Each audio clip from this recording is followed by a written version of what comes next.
You are witnessing the greatest evolution in crossbow hunting history. Over a decade of hunting with a slow recurve crossbow, and now moving up to a modern compound crossbow with an with an electronic scope.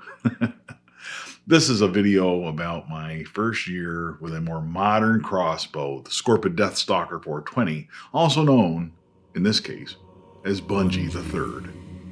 Remember those interviews I did earlier this year about breaking limbs? You can go check out that series, great series of videos.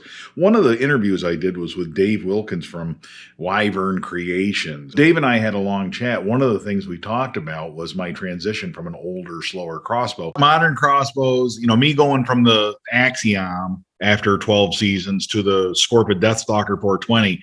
This is a whole different, it's like I'm Rip Van Winkle, went to sleep for 100 years, woke up, and it's like a different weapon. It's a flying car.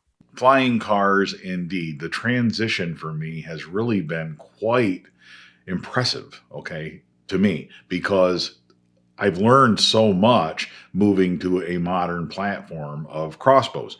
In my first book, The Death by Bunjie Crossbow Story, I talk at great length about getting to know a crossbow and learning about crossbow hunting. I spent a decade, more than that, with an older, slower crossbow, with Bunjie. I love that crossbow. It's hanging behind me on the wall next to two of its last trophies. We've got the buck from 2020 here and a boar. You can see here the bear over my left shoulder. That's the bear that I killed in Maine last year with Bunjie. My daughter did the taxidermy on all three of those trophies and also did the feet that Bunjie is hanging on. Those are actually the feet from that buck, from that 2020 buck. We use the feet to make a nice little mount to put the stirrup on and mount the crossbow and display it right here in the trophy room. Bunjie's a trophy like any other. Bunjie is part of the family, and I love that crossbow, and I'm going to continue to hunt with that crossbow from time to time.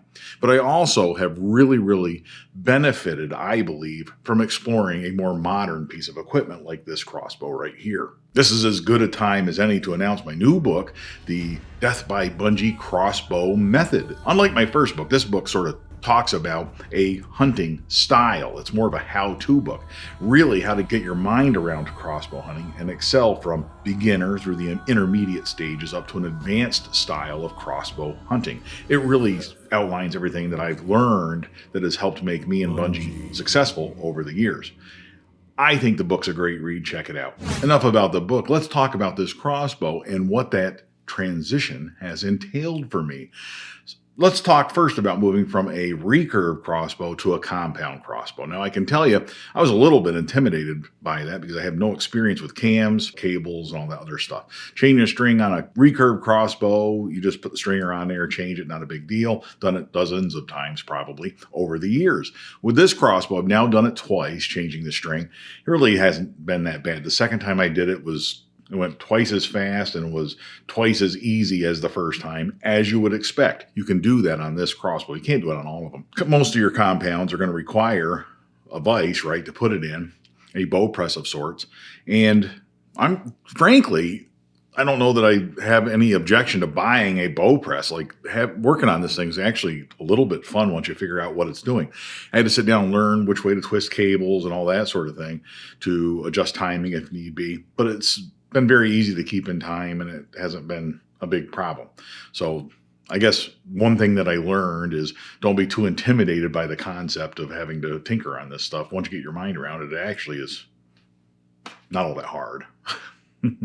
Cocking this crossbow, that was something that was pretty important to me. As you guys know, if you've been following Death by Bunjie, I'm not a real big fan of the cranks, on crossbows. Not a big fan. Genevieve loves her crank on her crossbow, so to each her own, I guess. But one of the reasons I really selected this crossbow, one of the reasons I gravitated toward this crossbow was because you can rope cock it. It comes with a sled cocker, however. It's not the rope style, the traditional hooks that I'm familiar with Bunjie, but it is a sled that goes on there and it essentially performs the same function. Are you ready? Ooh. It took a little getting used to, and I can tell you there's a short version that doesn't have the pulleys.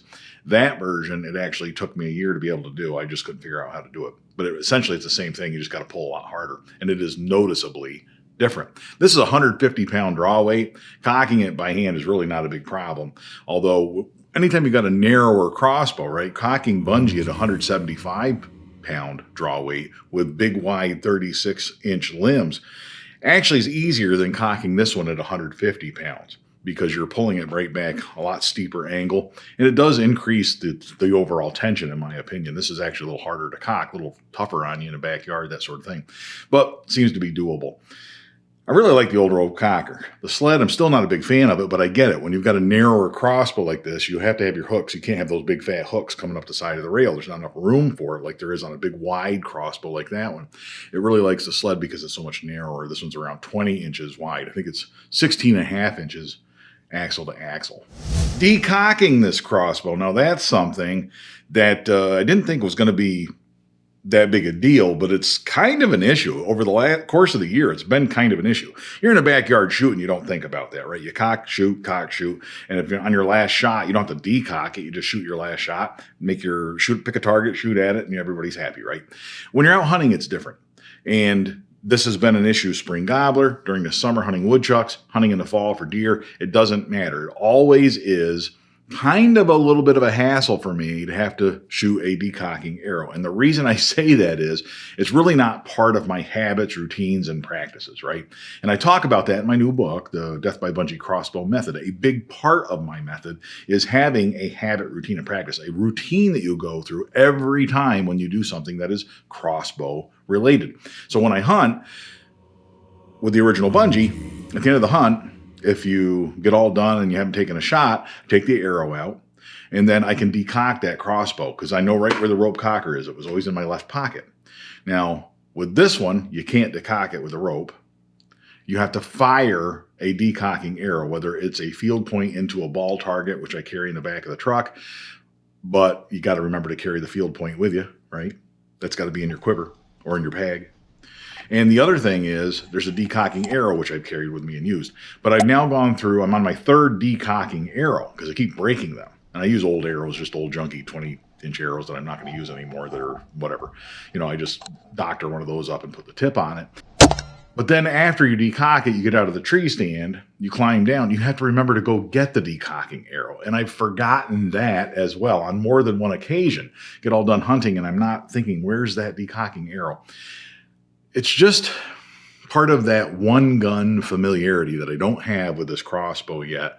I don't have that routine down yet. It is something that even in a year after using this crossbow, still takes a little bit more time to build that routine. Now here's one you didn't expect me to talk about. One of the things that I've had trouble with this crossbow is carrying it. I'm not kidding. Believe it or not, it's awkward to carry. It's smaller than the original Bunjie, but it is awkward to carry. The original Bunjie, I throw that over my shoulder. I never used a sling with that crossbow. I walk around carrying it right over my shoulder, and I can throw it on this shoulder, and everybody's happy. It's a piece of cake. The problem with this crossbow is you obviously can't throw it over your shoulder because of the limbs. The design of it doesn't really accommodate that. So you have to carry it out in front of you. And any distance that you carry it, now you're carrying it here in this hand. And if you put your hands down, you carry it at your side, it gets caught in the grasses. I've lost my quiver that way. Had to go back and find the quiver right along the trail, that sort of thing. Actually happened to me. I'm not kidding. And if you carry it up in the air, you know, your arms get tired, that sort of thing. It's just not convenient really to carry.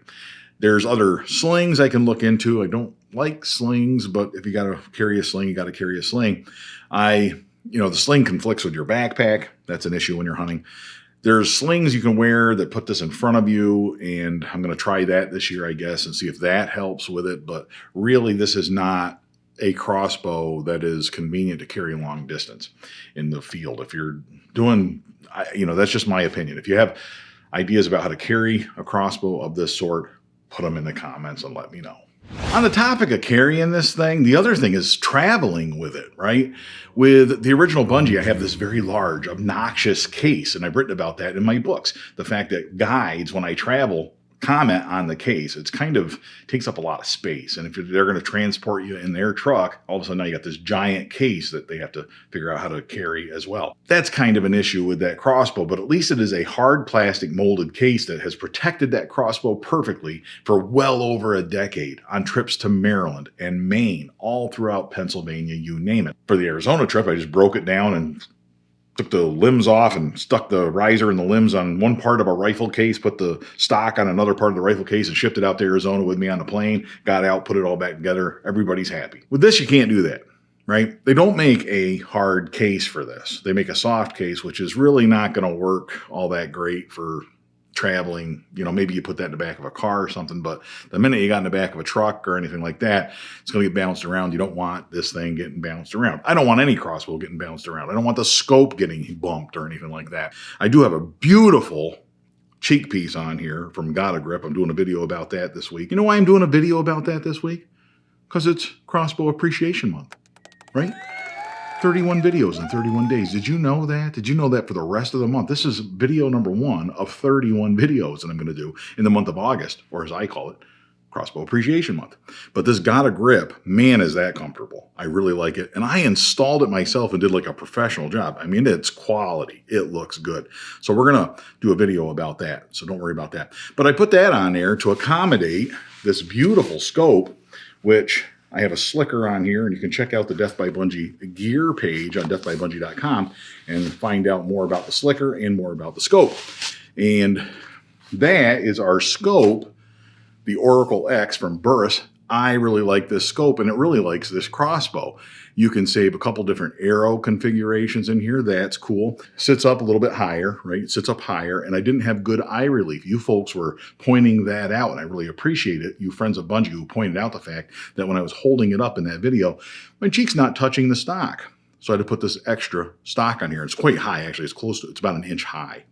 But this has replaced the pink rag that I had zip tied onto the stock. We've had to make some changes here, and look at that. Isn't that high tech?